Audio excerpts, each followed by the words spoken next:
excited to be here. I'm excited for you. We're going to have a really good time. I don't know if you guys know exactly why I'm here tonight. I have the privilege of going around the country impersonating a motivational speaker. Now, a real motivational speaker is going to give you advice. Maybe it's good advice. I don't really know, because I'm not one of them.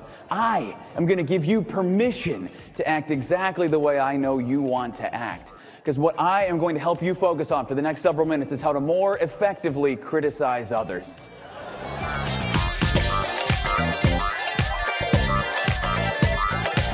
Hello, I'm Jeff Havens, here to tell you about Uncrapify Your Life, a unique presentation that combines comedy with content to help your workforce improve in areas of communication, customer service, and accountability.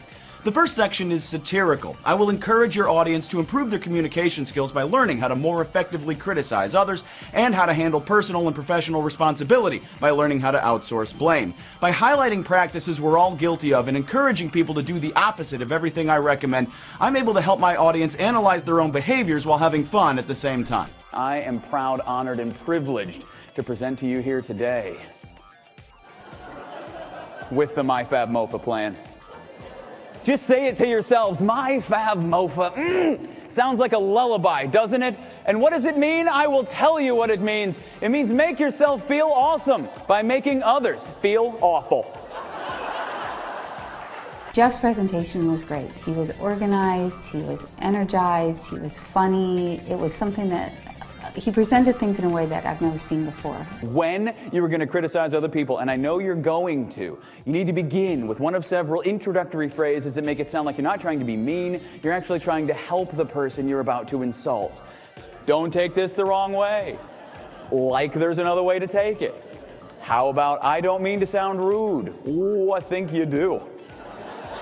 Here's one of my favorites. This isn't going to sound the way I mean it. And you can really appreciate these when you use them back to back. For example, what's your name? MC guy, I couldn't catch it earlier. Steve, awesome. No offense, but nobody here likes you. Yeah. I don't mean to sound rude, but seriously, send yourself on a boat that never comes back. Don't take that the wrong way. See, like, I'm having a ball. I don't even know Stan. You know what I'm saying? And sometimes you want to be situationally specific, so I have some situational phrases for you as well. For the parents, for the married folks, here's a great one for you guys. Now you know I love you. You've said this to your family, and it never ends with, so I made you a cake. I lived in Nashville, Tennessee for 9 years. Who's from the South? Who's from the good classic South? All right, a lot of you. This one's for you guys. Bless your little heart. That is categorically the nicest, meanest thing you can say about anybody. That kid is dumb as a rock. Bless his little heart. I'd like you to turn to the person you're sitting next to. This will be very painless, I promise. Turn to them, do it. Turn to them, look them right in the eyes, and repeat after me, I don't like you.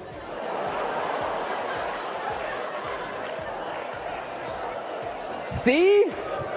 Listen to the happiness. Just skitter across the room. You all feel young again, don't you? Light in the chest. And I know you didn't want to play. You guys are like, God, I hate these stupid games. But then, when I said what to do, you were like, which way do I turn? I don't even know. I'm at a round table. I got so many options. But I'll tell you what, your reaction to this could be even better. And that's why you need to be more original, more descriptive. You need to surprise them with something they didn't see coming. That's where you're going to have the most power and effect. And I'll show you that right now. Turn to the same person. This one's fun. Do it. Turn to them. Look them in the eyes and repeat after me. Don't take this the wrong way. But I hope you contract an intestinal parasite.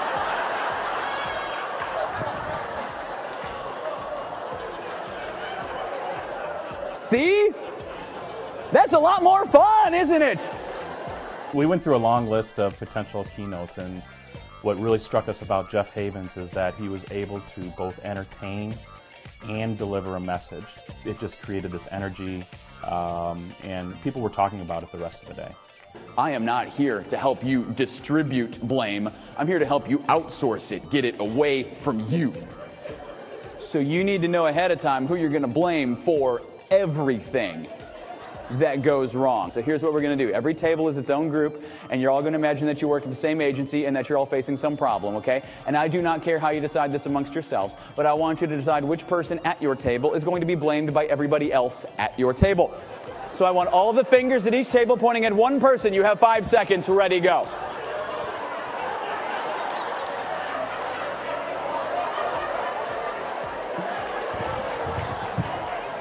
You guys are amazing.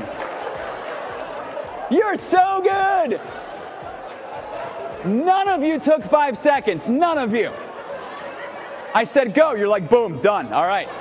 It was fun. You enjoyed it. Blaming people is fun. And that's the point of today, is making you happy.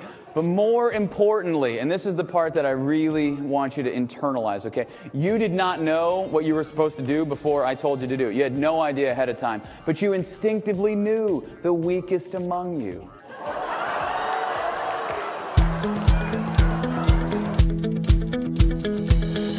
When it comes to communication, I think it is honestly important to make fun of the people that you work with. I actually think you can judge the health of any institution, any marriage, any company to work at, any government, by how easily the people in it can make fun of the other people in it.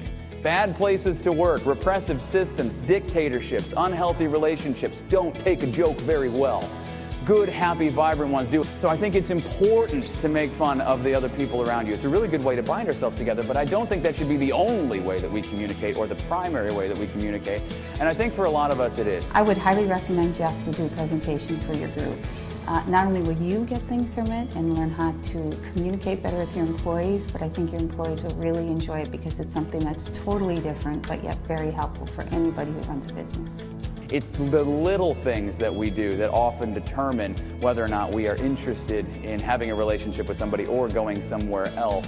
I mean, for myself as a customer, for example, if I do not have a referral from a trusted source as to where I should go for a given service, then everybody's pretty much the same. It doesn't matter to me where I get my service from. The thing that's going to determine whether or not I want to work with you as an agent, whether or not I enjoy working with you as an employee, are the little things that you do in the communication you do with other people. Like, for example, when you're giving compliments to your colleagues, you probably do it in the same 4 or 5 ways all the time. Nice job, well done, way to go, good work. I don't really know what you say, but we all tend to say the same phrases over and over and over again. And the people you're saying them to hear it less and less all the time. But if you take just this much time to change, not the meaning ever, but the words that you use, bravo, exceptional work, you knocked that out of the park. We couldn't be where we are without you. You know, it's a tiny thing. It doesn't cost a dime, but it matters.